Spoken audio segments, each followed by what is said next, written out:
The Panasonic SJ-MR230 is a fun recorder with a dock and small speakers. The dock comes with some controls and a keypad to do T9 style labeling. It also powered two small, decent speakers.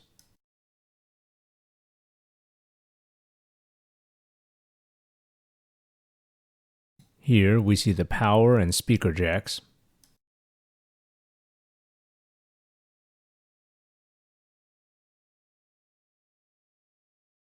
This one was sold as working, and it was, but the face buttons that controlled playback were super sensitive.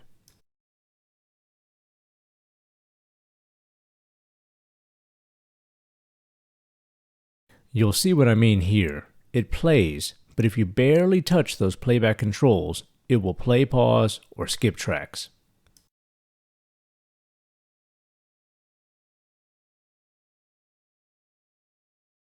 Not really usable like this, so let's fix it.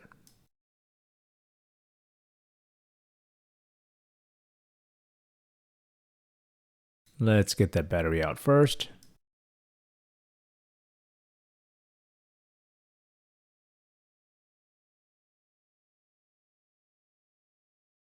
Notice I had a bit of copper wire here while I was fixing it earlier. Too much of the copper contact was deteriorated. I'll fix this properly later.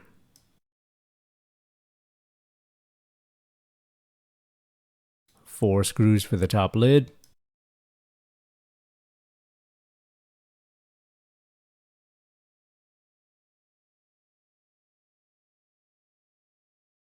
This Panasonic has an interesting disassembly mechanism, as you'll see. It's unlike the other Sony or Sharps you may have seen me fix here.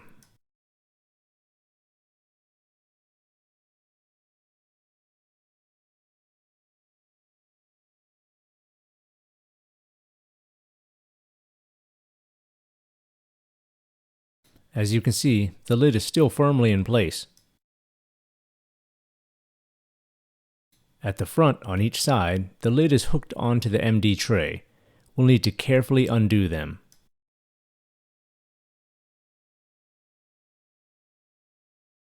Each side is actually different.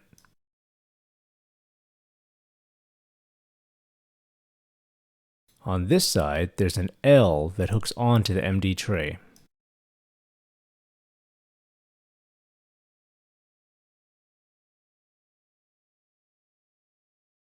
On the other side, it's more like a U shape that hooks onto the MD tray.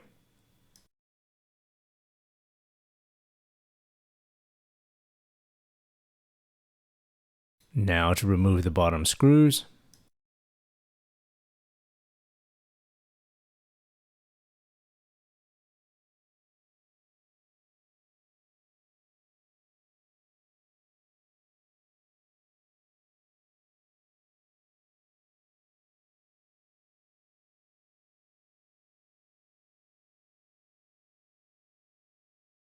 Slide off the battery door and unhinge it from that side.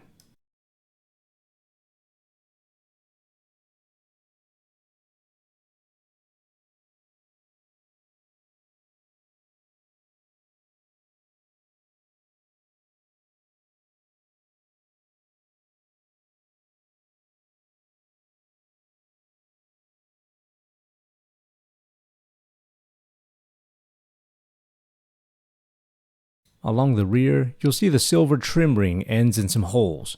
We'll need to carefully pry it out by moving a tab towards the hole. This side slides out through a keyhole.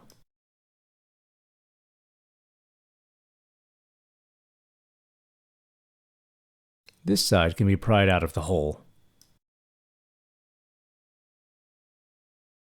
Just move them aside for now. We don't need to remove the whole trim ring.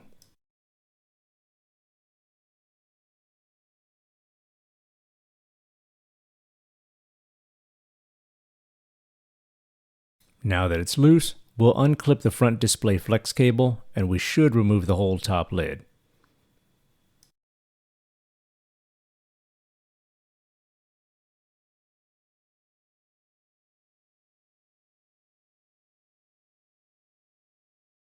It's a standard clip we've seen before.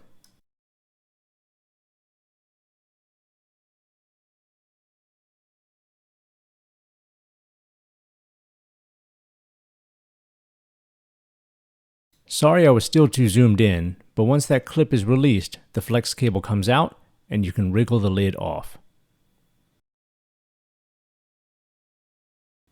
Look at that right head cable.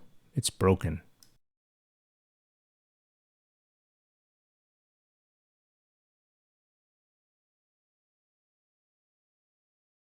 I'm not worried about that right now, but this unit won't record until it's repaired.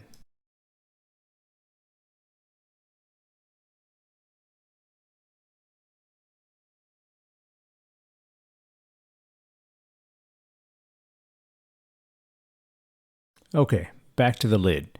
Just one screw inside to remove the internal display panel.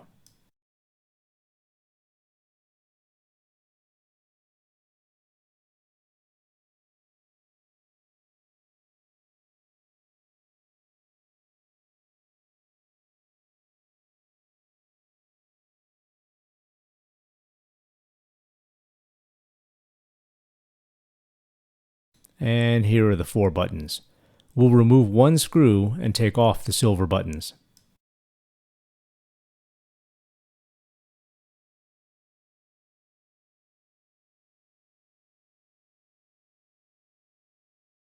Here, you'll see the pads that get pushed. Right now they're too sensitive and may need some padding.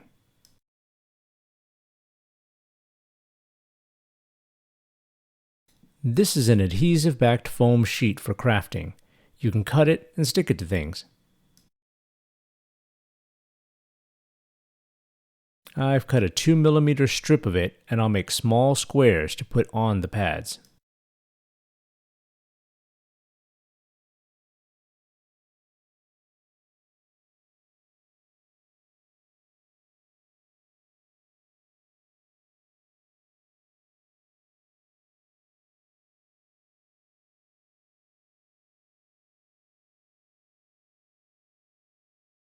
I'll remove the adhesive and put it on a pad.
And the last one.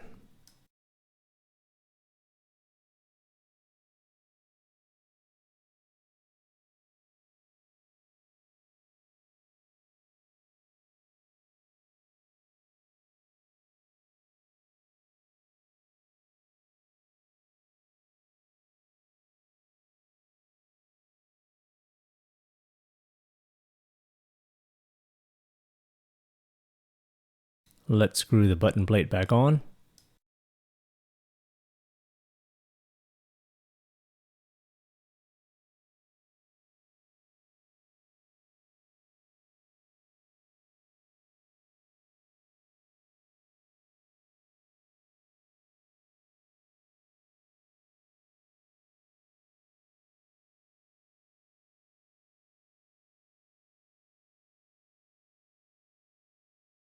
The buttons feel good and firm, but we'll have to test.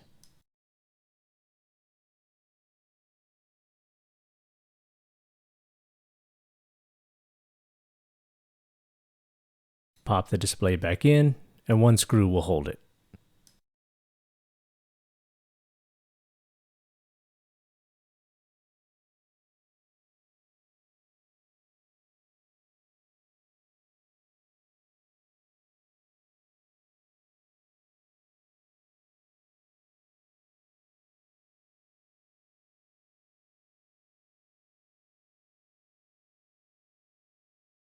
Make sure the trim ring doesn't get in the way.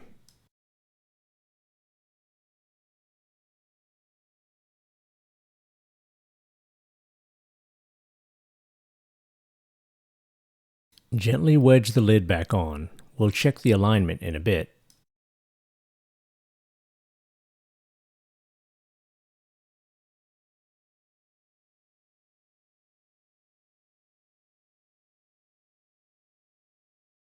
This side wasn't on properly. Let's adjust. We can check these screw holes to verify.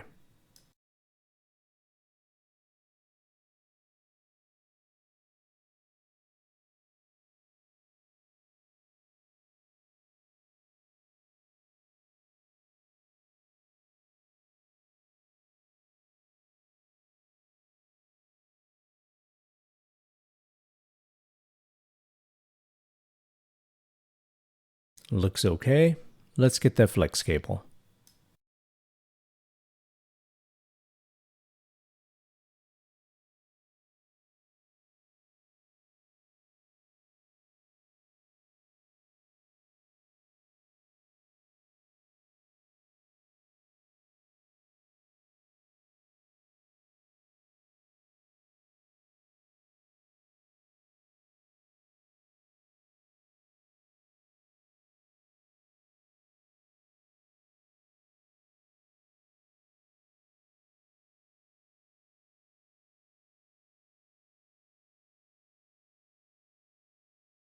This hinge and screw hole look lined up.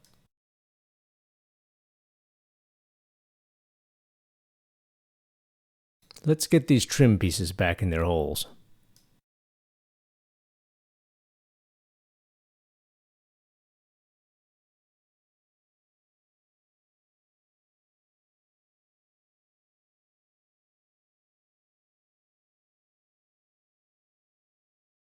Okay, looks good. Let's put the bottom plate back on. Jack side first as usual.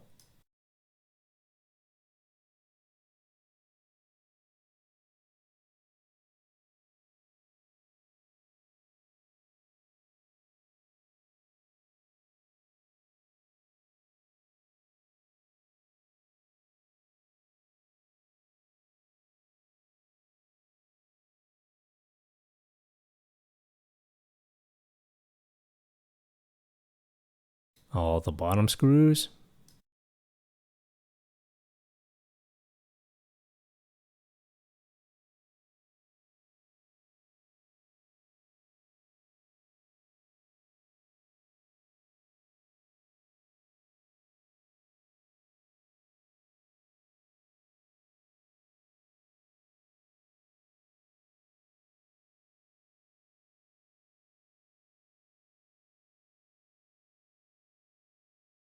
And let's hook the MD tray and lid back together.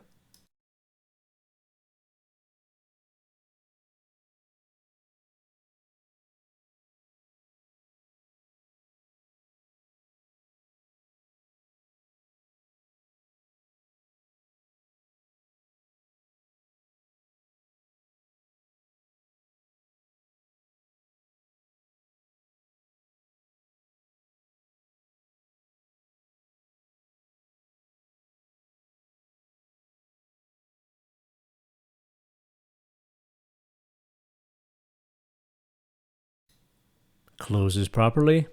Looks good.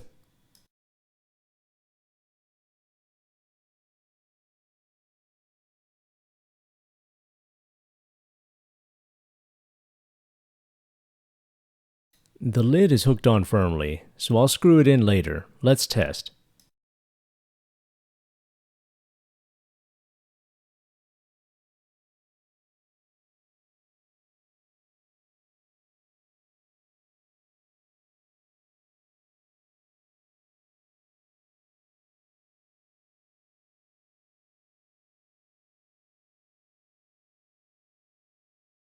Look at that. I can breathe on the buttons without triggering them.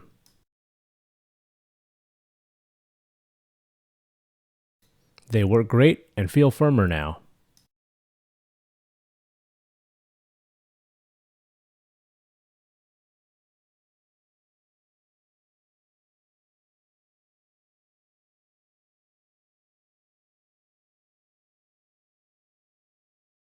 There you go. Some small foam bits fixed our issues today.